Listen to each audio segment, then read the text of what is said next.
Welcome to the Caregivers Like Us podcast, where we are answering the call and serving others.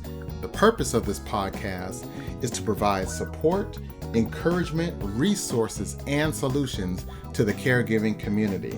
My name is Vaughn Foy, also known as the Voice Brander, and I'm here with my wonderful co-host and friend, Miss Coach Christy. We are listening forward to sharing with you. Enjoy. Hello and welcome everybody to joining us on episode 3 of the Caregiver's Care Job. My name is Vaughn Foy, Vaughn the Voice Brander, and I'm here with my wonderful co-host Christy Brewer. Say hello. Hello. We are a voice in the ear for our fellow caregivers, and everything about the Caregiver's Care Job is to be the ear and the voice for them, and to share that this calling, what we've been saying. We've been called to be caregivers for our loved ones, families, and or friends. And this position happens for us and not to us. And we're going to be sharing some things today. Our topic of today, and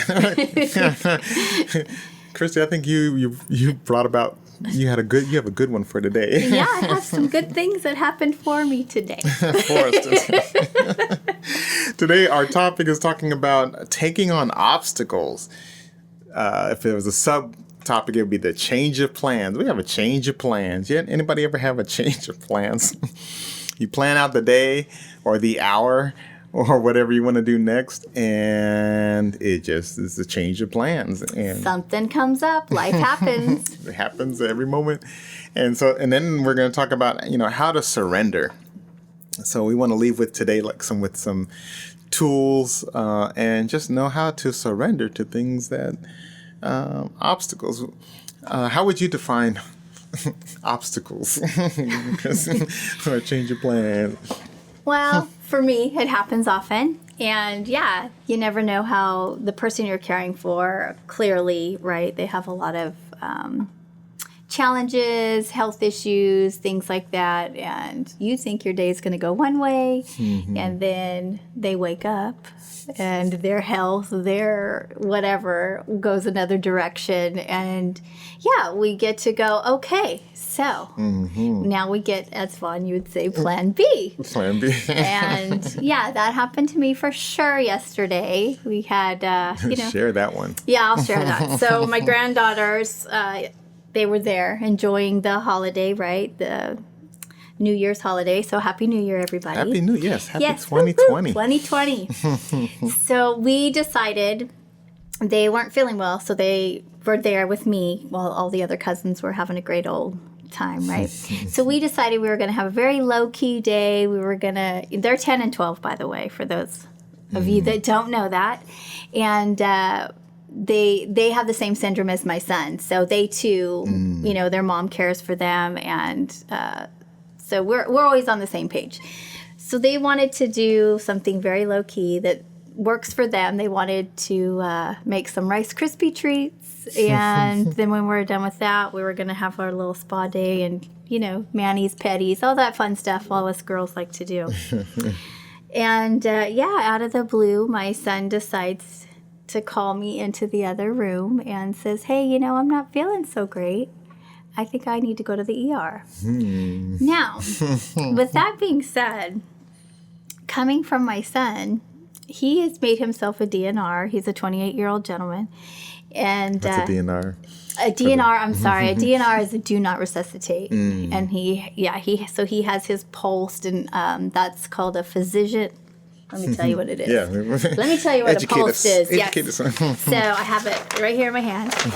So a pulse is a physician order for a life-sustaining treatment. So that's something very important that people need to have if they don't want to be worked on. So that's like a notification to it's your doctor, to and you nurses. Make an agreement, and it has a checklist, and you check that stuff off, and it lets you know what you do want done, what you don't want done, that kind of thing. Gotcha. And it protects us as caregivers because how many times I can say in my experience, has my son needed some medical care and he clearly didn't want medical care. And I'm like, well, I can't just let you sit here, Right. on the couch and waste away. There's things and there's order that needs to get done. So we got the pulse signed. Thank you. That put a lot of stress off of me. Wow. Because I felt bad, right? I was like, I'm in the medical field, son. That's not going to go over well. So, the story I was telling myself, right, of how bad. I didn't want to look like I didn't know what I was doing, right? So, yeah, so he came in and said, I think I need to go to the ER, which, again, for him, if he's wanting to go, he probably really needs to go. And so...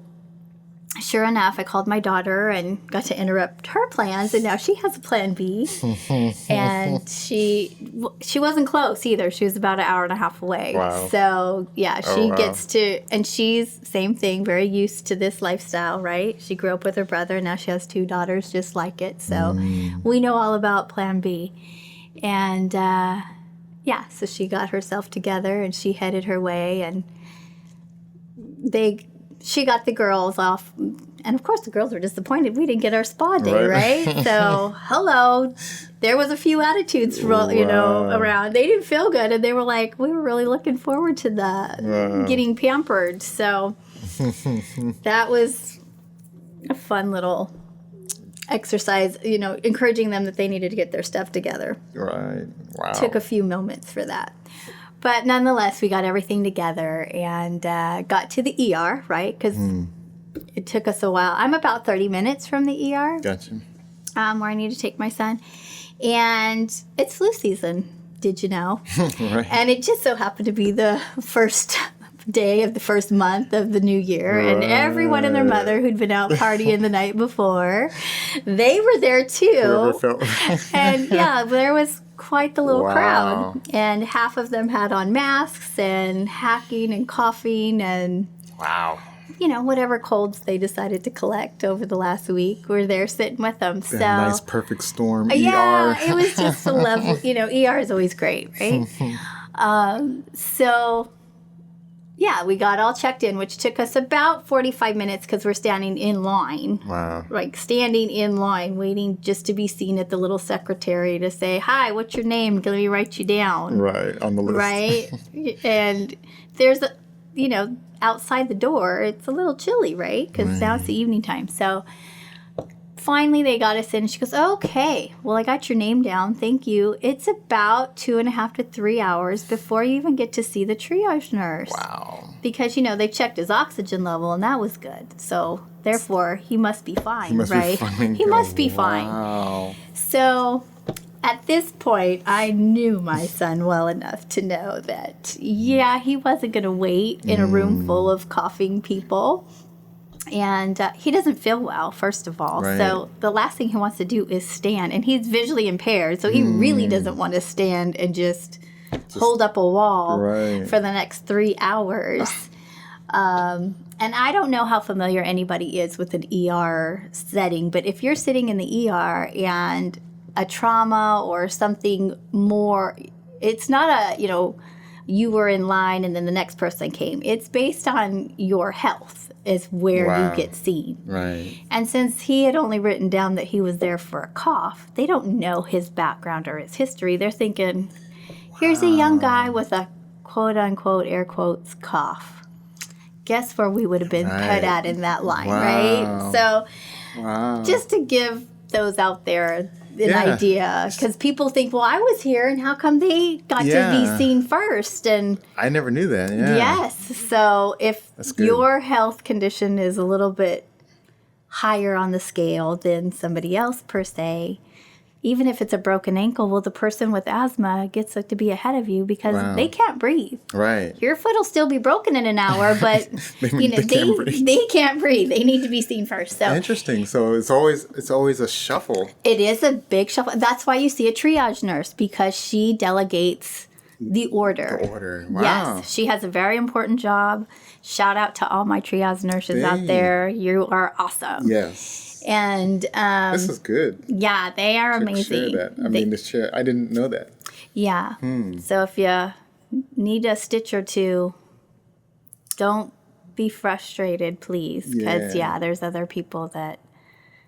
So if there's a room of I'm gonna pause here. Yeah, 'cause this go is ahead, really jump in. This is so in the ER room. There's a room full of, like you said, 3 people with the flu or the kid. Because Yeah. one of my assistants, she had her 1-year-old son had the flu and he couldn't breathe, but she waited 4 hours in ER to see what was wrong with him, and they ended up, anyway. But whether you're 1-year-old or, like you said, if there's a trauma that comes in, so someone comes in with a gunshot wound or The gunshot wound gets first priority. accident, a car accident, That's something that's life-sustaining. And those don't usually take 5 or 10 minutes to get through. Like, we're legit in the back working on that patient, and now you've been put pushed farther back in line. Yeah. Because they're going to need to go to MRI. They're going to need to go to all these different places. Right. And they become first priority because of they're the most severe. The level, yeah. Yeah. Wow. Yeah. So that's why ERs are So long. when you're sitting there twiddling your thumbs, if you haven't taken a Sudoku book, your Bible, Right. your favorite podcast friends, whatever, like, you really got to pack like you're Charge going to the your beach phone. for the day because, you need your charger. You need everything. Wow. You need everything because more times than not, you're going to be sitting there for a while. And that's good advice, especially as one for yourself, but as a caregiver, and if there is an emergency, and as opposed to, okay, it's not a situation where you need to call the ambulance, Right. but for some reason it's a midnight or late call. Like, okay, It's a little bit more than something we can take care of at home. Yeah. But some things need to be checked out. And it doesn't matter. You can have an elderly person with you, Yeah. or in the case, young person like your son, but there's a cough, and the elderly cough for this, but unless they're not able to breathe or about to. Yeah. And some people, and I can just say this from working in an ER, if someone comes in and says, I have chest pain, we don't know their level of chest pain, and we don't know that could be something very critical very quickly. So they do get seen. They do get seen a little bit quicker than someone that we know may have broken a bone. So Right. Yeah. Because that's not immediately fixable.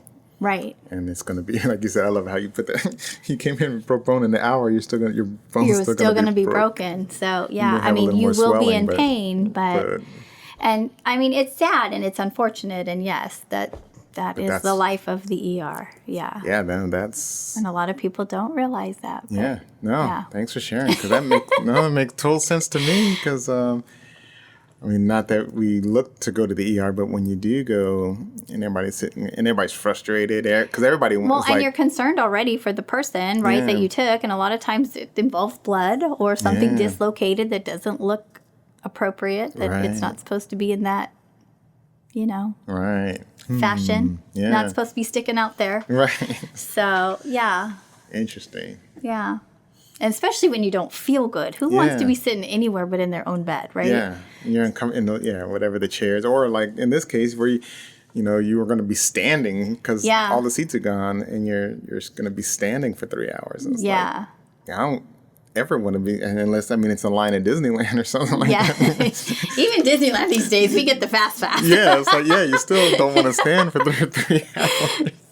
Yeah, so he got to make a decision, right? Because before, when he was younger, I would have taken the route of suffering, and I would have said, no, we're going to wait, because I don't know what to do with you at home, right? And we're going to, here's some pillows, some blankets, let's take a nap, let's whatever, and put on the pretty little yellow masks they hand out to everybody, and, call it a long night, right? And be up all night, and maybe by 3 hours you're seen, like they said, that kind of thing. So he chose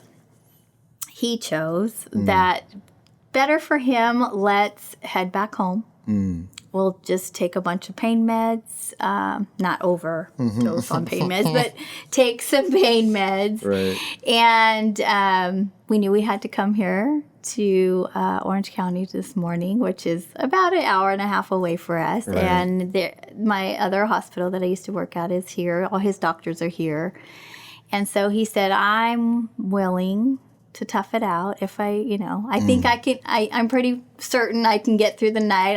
I'm uncomfortable with this cough and coughing so much that it was causing severe pain in his rib cage. So more so than he usually tolerates. So gotcha.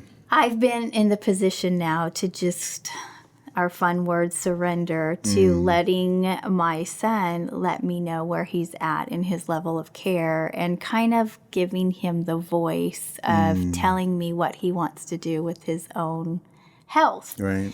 Which, being a mom, was not an easy task.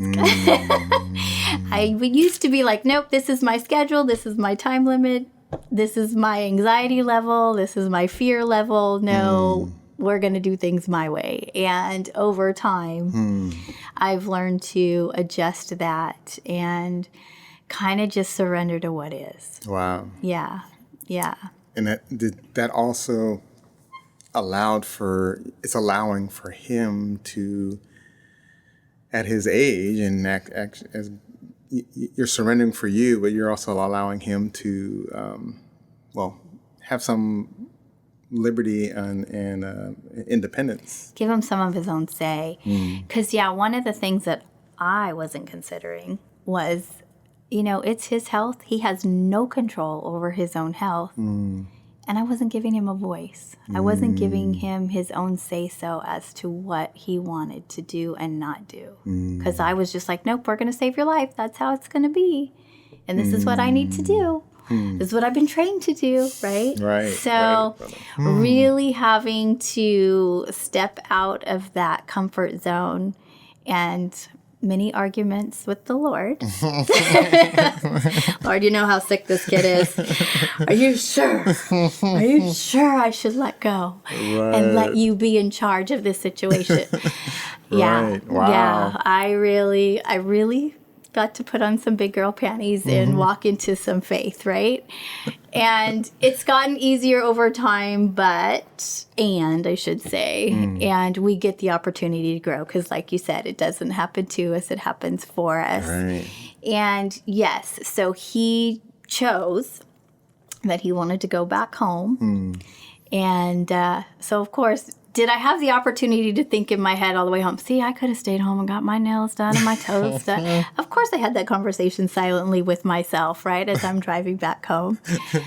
Nonetheless, they were able to check his oxygen levels. He was at safe numbers, right? So I was like, okay, well, we get to come home. So we got up very, very, very early, drove out here, got to see the right doctors, and, of course, the staff knew me, so that was very helpful. Yeah. But, yes, we got chest x-rays. We got in right away, right? Because it's a much smaller hospital. Right. So we got there. And it was super like early. 5 in the morning, right? Where nobody wants to be awakened at the hospital. Right. And so we got there really early in the morning. They were able to take us right in.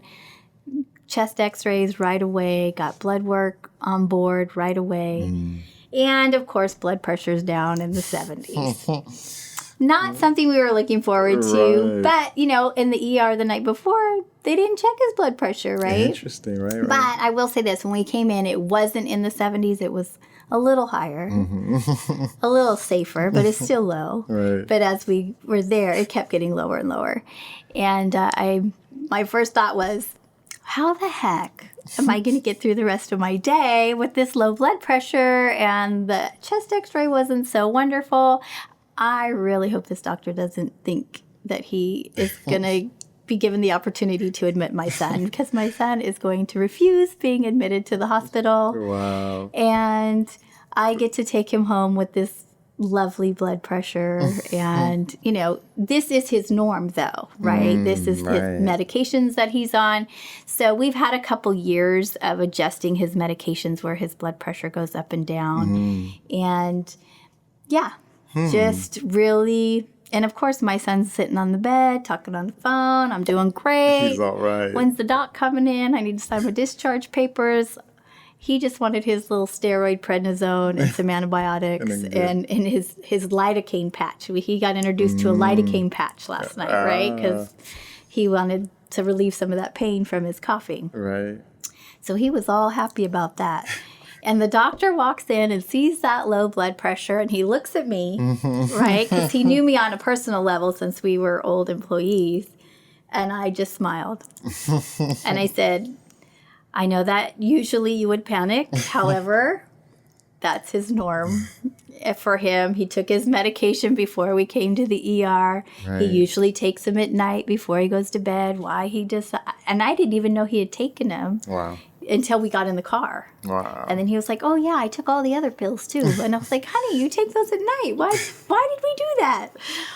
Anyway. Change of plans, right? His own plans again. Oh, wow. So, yes, as a caregiver, we get to be extremely patient. And I'm much better these years than I was previously. Did I hoop and holler?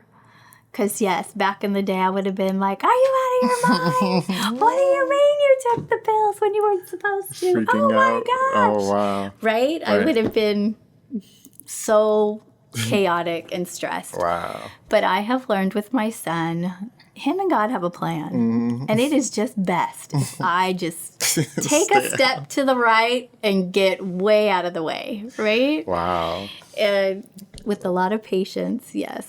So poor doctor, he was looking at me and he's like, he looks good, he sounds good. I mean, his lungs sounded terrible, right? He's full of wheezes, but he's like, I know this kid has been in and out of this ER how many times. He's read all the documentation in the, computer system. And he's like, I know these doctors here know him well.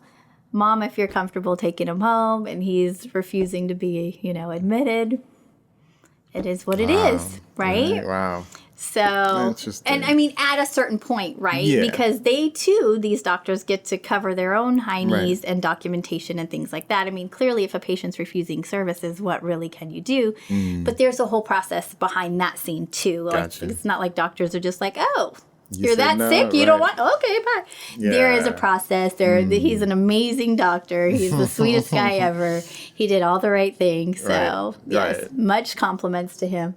And yes, so we get to respect the patient's, wishes and get to help them with their staff, right? So that was my son. And sure enough, he was more than excited to get his new lidocaine patch. Right. That was his main concern. His little hookup. I'm getting the patch, right? I want that patch. He's getting hooked up. He just wanted his little patch to help his cough. Gotcha. So he got all his little ducks lined up, and the nurse came in and was like, oh my gosh, look at that blood pressure. I said, yeah, we just had this conversation. She goes, he still wants to discharge him? And I said, apparently so. She goes, okay, let me go talk to him and, find out for sure. Because again, you're looking at these numbers, right? These are not numbers that we discharge patients on.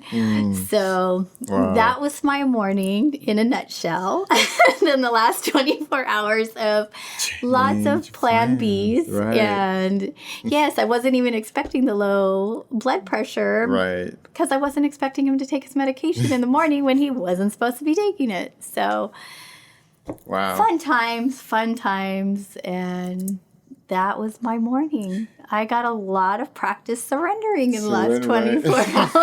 I think, yes. That's such a good story. And you never know when... You never know. Things come up, and I think, sharing that you're surrendering, it's like, not only just surrendering, or a big part surrendering, but you almost have to be ready to surrender to know that every day is going to be brand new. Every day is, every hour. I mean, all this happened before 9 o'clock in the morning, honey. I still had 10 o'clock in the morning on till 10 o'clock at night when I go to bed, right? And I'm like, okay, we get to figure this out. So the minute I saw that blood pressure, I was like, son, you need to talk to your body. Well, we can't have this blood pressure, honey. they're not going to let you go. And he's like, Mother, they will let me go because I will refuse to stay. And I'm like, oh my, here we go. Wow. So yes, I text my prayer warriors and I said, okay, folks, we're going to get intentional and we're going to get specific. Right. And we're going to pay for a higher blood pressure. And I think it went up like one little number, right? From 75 to 79, like not worth anything. Wow. So, wow. Yes, I can joyfully, laugh about it now. Right. But back in the day when those situations used to come up, I can honestly say I would freak out and I would panic. And truth being, if this was in a hospital that the staff didn't know me and they didn't know my son, it wouldn't have been that easy to be discharged. It's very possible they would have been like, okay, and then they'll give him a regimen of stuff to help him increase his blood pressure, all this stuff. Right. And then if he still was so insistent, when he was at safer levels, right, then they would have released him. Wow. It's time, you know what I mean? Like there's other things they can do. But like I said, this doctor knew my son well. Right. Very well. Knew how stubborn he was. And, I'm sure he made some calls to his regular doctor, too. Didn't just take my word for it, right? And say, your patient's here, and this is what we're working at. You okay with me discharging him? They do correspond with each other. The doctors are amazing. So, yes. But fun times for us this morning. So obstacle, you like that. You had plans to, maybe, well, you made adjustments for your day, knowing that you were going to have to go to the ER. We wanted to make, we had plans to make sure, hey, we're going to be at this podcast. So I'm going to go wake up at 3 a.m. Yeah. Take my son an hour and a half to. Yeah, who wants to wake up at 3 a.m? Yeah, to go Nobody. With a planned trip to an early. Plan trips to the ER. Yes. And then have all of the other stuff happen and, change your plans. Caregiving, you never know. It's going to be a change of plans. And you said you learned surrender with it. That's so great. Now we're here. Now you get to talk about it. So yes. Just hours or just minutes before, basically. I got to really step into that. This is like, we got to be on And it's topic. all a choice, right? Because I could have chose to panic the entire time. Like when I got to the ER and there were 3 hours of waiting, I could have chose to stay. Right. We could have chose to be uncomfortable and, miserable. And I mean, there were a lot of different choices that we had. Right. And like I said, back in the day, I did choose into fear. I did choose into panic and anxiety. And I mean, I was on anxiety medication for I don't know how long, just so that I wouldn't, freak out. Yeah. And so, but the joke of the day used to be, is this a 1 pill or a 2 pill day for you, Mom? Wow. Like my anxiety was more that I can handle, then I'd have to increase my medication a little bit. Wow. So, to go from that to this, I do have a peace of mind, which is beautiful, right? Practicing that surrender. Did it change my circumstances? No. My son is still sick. Right. Right? Right. It just, I got to change. I got to be the change of mind. And the mindset. Super important. Yeah. Because maybe a lot of our listeners were, where you were back in the day and, sharing these stories and sharing that, it used to be like this. Hopefully helpful to, so that you, to one, know that when these things come, which they're coming probably every day, depending on your circumstance, probably every hour, depending on your circumstance. For our house, it happens a lot. Yeah. And one of the things that I've learned is, had my son not been comfortable enough to tell me, how long would he have suffered? Wow. Yeah. You know what I mean? Because, if I tell my mom, oh, Lord, she's going to go from a 1 pill day to a 2 pill day. She's going to freak out. She's going to... So, I mean... That's a good point. Not only are they struggling with what they're going through, but they also have to deal with all our attitudes and how we are going to react and respond to what's going down. Right. You know what I mean? So it's a huge shift. Right. And he did. When he told me, he was like, I know you're really planning a day with the girls, but this is kind of where I'm at. And I said, honey, it's a no-brainer. The girls and I can do Rice Krispie treats and paint our toes another day. Right. Right? It's kind of important we get you there. So, yeah. That's a good, I'm going to share a quick story because this is a perfect segue of what happened with me and my mom yesterday. And you were talking, you mentioned about how they feel or whether they feel comfortable enough to, either say something or, so I was working on my vision letter, and I was really, it was only supposed to take me so long, but it ended up taking me hours, way longer than it was supposed to. But my mom had, so it was New Year's Day, and I didn't have a caregiver scheduled, or an outside caregiver scheduled. And so I had been... caregivers like holidays off. Yeah, exactly. Yeah, that's a whole nother thing about scheduling. It's a whole nother story. Yeah, so, Christmas was right in the middle of the week, Christmas Eve, and then New Year's Eve, and then New Year's Day. Yeah. So, no, I was what I call caregiver list for me. Yeah. Or outside caregiver list. So, and it's like, okay, I knew I was going to be the one, for those 2 days. And but at the same time, I knew I had my plans was like, oh, let me just knock this out. And I got these I was working on, the holiday, so to speak. And she was, asleep for most of the morning after breakfast. And then she, woke up and she was like, all right, and with her little, memory and dimension stuff. And she was like, so are we going to church right now? It's like, no, we're not going to church. Oh, okay. I thought am I supposed to be doing something? Nope. It's New Year's Day, Mom. We're just here chilling. You don't have to do anything. She's like, I don't care what day it is. I'm ready to get up and go to church, Vaughn. Don't tell me no, I can't get up and go to church. She goes, weren't we supposed to go somewhere? I said, no, and I noticed that it was one of her, what I call her heavy sleep dream days. Like if she sleeps in the middle of the day and then she gets off. Yeah, she gets off and gets she's thinking of all of these other things and then she starts having flashbacks. So I'm not going to work today? No, Mom, you don't go to work. I'm not going to school today? No, Mom, no school today. She calls going to one of her other caregivers, like school. Uh-huh. And she was, well, so what am I supposed to be doing? And she's coming to sit down at the kitchen table. And, I'm with my computer and I'm kind of in focus mode in my box. Right. And I'm like, okay, this is going to be a little extended. This is not going to be a quick. Here comes company. Yeah, she's going to sit down next to me. And she's sitting down. I just don't know what I'm supposed to do. And in my mind, I'm like, okay, Mom, I know I need to listen to you and not brush you off, but I need to finish this, Mom. And she kept asking questions. And in my mind, I'm like, no, Mom, we're not, you don't have to do this. So what about this? And started asking just these, to me, in my circumstance, according to my plans. Your frustration level was rising. Yeah, it was like, Mom, no, you're good.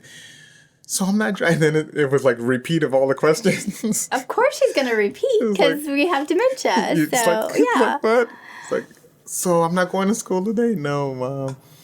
Did I eat? I said, okay, Mom, here, let's get a piece of paper. Let's write down your schedule for So I'm gonna give you an exercise to do so we can work on your, your mental, your writing, and maybe connect with what you're writing with, the brain. And so write down nothing today, or caregivers coming to pick you up and give you a shower. And then she started asking questions about. I got a caregiver. Why? She's like, why can't I take a shower myself? Here you thought you were trying to help yourself, and you just gave yourself more work. I just opened up all kinds of questions. It's like, so wait, I'm going here, and she's taking me here? He said, yeah, she's picking you up. But aren't you going to drive me? I said, no, the caregiver is coming to drive you, Mom. And then she's like, and she's like super concentrated, right? And more questions are coming up. So what about, so I'll get it straight. I'll rewrite it tonight later, and then I'll be ready to go for it. It's like, no, it's real simple. Inez's coming to pick you up. She's going to take you over here, and then she's going to pick you up from there and bring you home. So when are you coming to pick me up? I said, I'm not picking you up. I'm going to the studio. Wait a minute. You are in my plans for today, sweet child, son of mine. It was like, okay, Mom. Okay, well, so it's like, all right. So, Mom, so I had to, well, I chose to, Mom, it's 1, 2, 3. And that's it. But no, it's 1, 2, 3, and that's it. So, okay, so Mom, I really need to finish this. If you give me like 30 minutes, then I can finish it, and I'm going to make you something to eat. And she goes, oh, okay. So now, like what you were saying about how they feel, well, okay, well, I'm going to go on my bed. Okay, great, Mom. So she goes in her bed, and like, I don't know if it's 10, 20 minutes later, she's coming back out. So what was I supposed to be doing? I said, I'm gonna fix you something. Just give me like 10 more minutes. And said, okay, I'm not gonna bother you. That's the last thing I want to do is bother you. So I'm gonna go back to my bed, and I'm not gonna say anything else more because I see that you're working on something really important, and I don't want to be a very bother. She's going, poor baby. And I was like, thanks, Mom. So I'm going to go, okay? So I'm not going to bother you. So I'm going to go to my bed. Okay, Mom. Because I don't want to be of any, kind of, I don't want to, I see that you're working really hard on something and you're focused. And so just let me know when you're done, and then I'll come back from going to my bed. Because I don't want to be any, bother. So, how is she feeling? Now I'm like, okay, Mom. So, Mom, I do need to get this done, but I'm not shoving you away. That now the conversation starts going into, I don't want to be a bother, so you don't even have to worry about feeding me. So you don't have to, now she's not hungry, yeah, son. Not hungry. You meanie.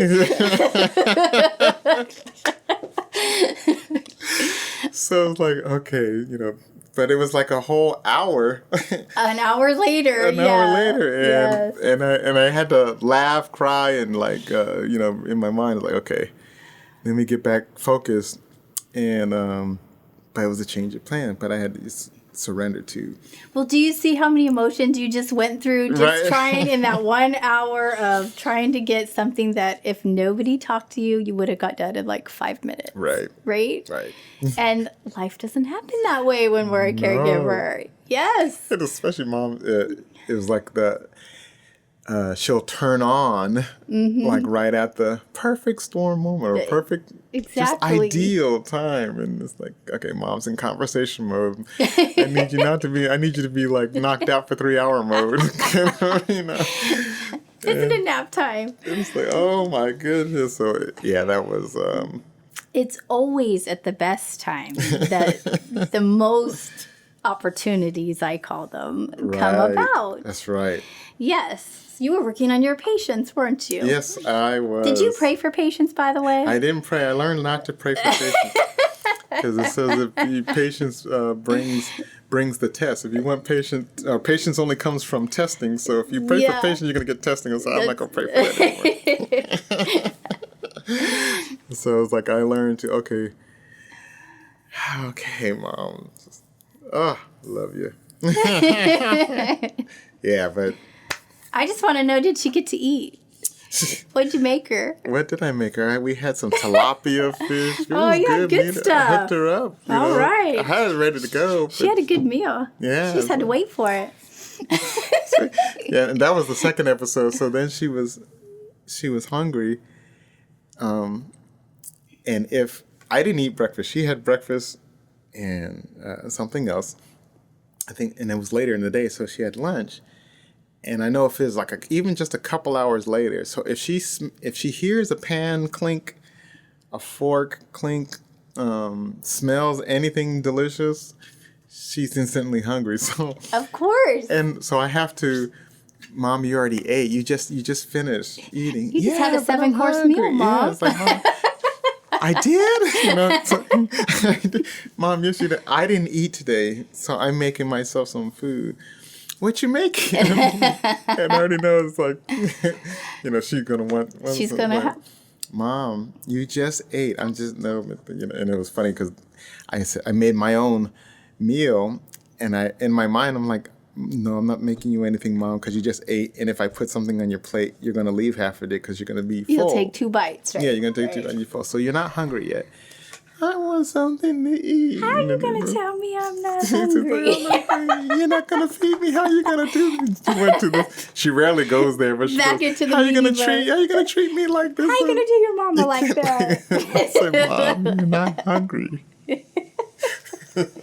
Yes. So yes. those stories. That is the life of a caregiver. Yeah, you Yes. get to change plans And you get to have thick skin because you're going to be accused of a lot of things you're not doing. That is so true. I gotta write that one down with like thick skin, because You need to put Post-it notes around your house that says thick skin. thick skin. Because you never know. And You never know. change your plan, whether it's change your plans, obviously it's and maybe it's more so just change your plans. You had a plan to do something. You had to plan an idea how your day was going to go, and it doesn't. Most of the time, things do not look a certain way. Most of the time. Most of the time. I get excited when I plan one thing and I get to get up and go do it and come back and be like, Yeah. hey, I did it. did you guys see that? Nothing happened. I got to get up and go for my 30-minute walk. No interruptions. Right. Didn't get to the farthest point of my walk and somebody text me, hey, we need help at the house. Right. Run back, not walk. Run, be out of breath, and come help us. Oh, Yes. Yeah. Yep. That's funny. So all of you out there, hope you all can relate, chime in on the Please on the send Facebook. in your stories, Yes, we because love we need stories. to laugh together. We are all doing this together. So, Yeah. yes. I have some funny stories sending in. You can send in an audio or a video if you have some stories. That'd be great. We can actually probably put some of those on the podcast. Yeah, or let's do that. in our Facebook group. Yeah. You have a story. Let us know we're not alone. Yeah. We can't be the only two crazy Cannot people. be in this whole nation with all of the caregiving going on. Yes. But hopefully that this is one made you laugh and related with you in some form or fashion. I know it has, because we all have our stories. So send those in. But as we wrap up on this session, it's like learn and surrender. And the biggest point is that we, as Christy was saying in her story, is like, from in the past, it's like growing to surrender and allow and learn to let the person you're caring for, make decisions, but at the same time learn to surrender what you normally would do or in the past you would do, and to let go. Yeah. And let go and kind of go with the flow. Surrender. Go with the flow. Go with Because, the yes, I went with the chaos. Went back in my day. Yeah. And it's like, I would freak out. wow. So we get it to was choose not to. definitely helpful to choose into peace of mind, and everything is a choice. Yeah. Yeah. And it won't feel like that.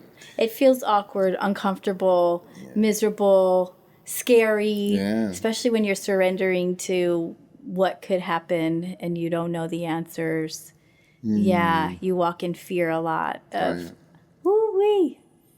I mean, who wants to discharge a kid at a blood pressure of 70, right? So we get to walk in surrender. Wow. So grow that faith muscle, as I say. Yeah. That's so good. Just know that, and he's fine. He was on the phone 5 minutes in the car. Hey, man, what's up? How you doing? Yeah, I'll be at church tonight. I was like, oh, my goodness. Just in the ER.